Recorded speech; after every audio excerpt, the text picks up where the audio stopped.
I've never had a negative interaction with a female ever. Every single woman who comes up to me, never ever, besides Lucy from the BBC, every single woman who comes up to me on the street says, finally, you're telling the truth. You must have had an ex that doesn't like you. Oh, they all miss me. They all. They scroll Instagram seeing my face endlessly, like, how do I get him back? No. Really, though? We've all been hurt.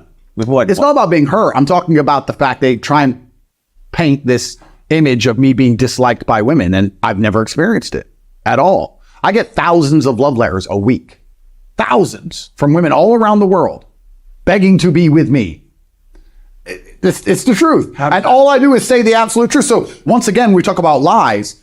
Not only are they lying, trying to pretend I'm an enemy of females, which I'm not, they also lie about how men and women interdynamics should work. They lie about that. They sit and say, no, to keep your woman happy, let her do whatever she wants and let her be basically in charge. Let her run around and do whatever she likes. Let her have male friends and buy her all this stuff.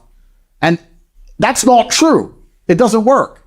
And it's a psyop on many levels. I was talking to my brother yesterday where I was saying that I believe currently there's this global competition between women who have found themselves a simp of who can cuck their man the hardest on TikTok. These fucking words crack me up. Bro, but it's true.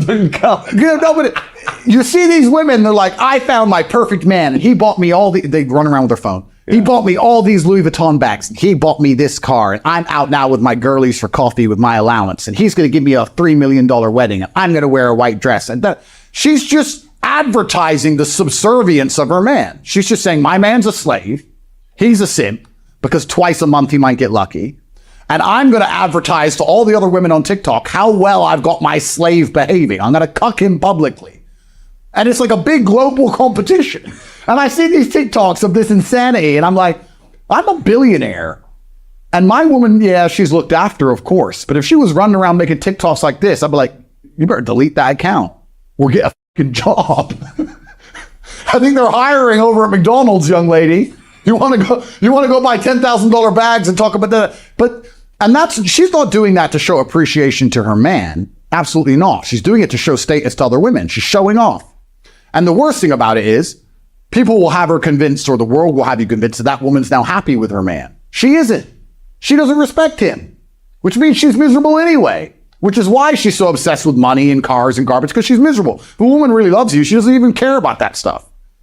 So there's a global competition to cuck your man, and that's part of the psyop inside of the Matrix, because they're trying to destroy the idea of interpersonal dynamics, because that's where happy families come from, which inspires resistance. A woman's happy when she has a man she truly looks up to and truly respects. She's not going to respect you if you're a bank. Take it from a very rich man.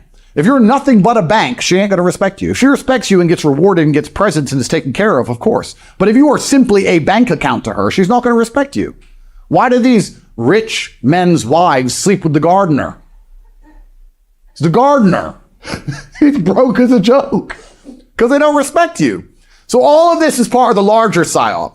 And a lot of women come up to me and sing my praises. Maybe 80% of the fan mail I receive is from women.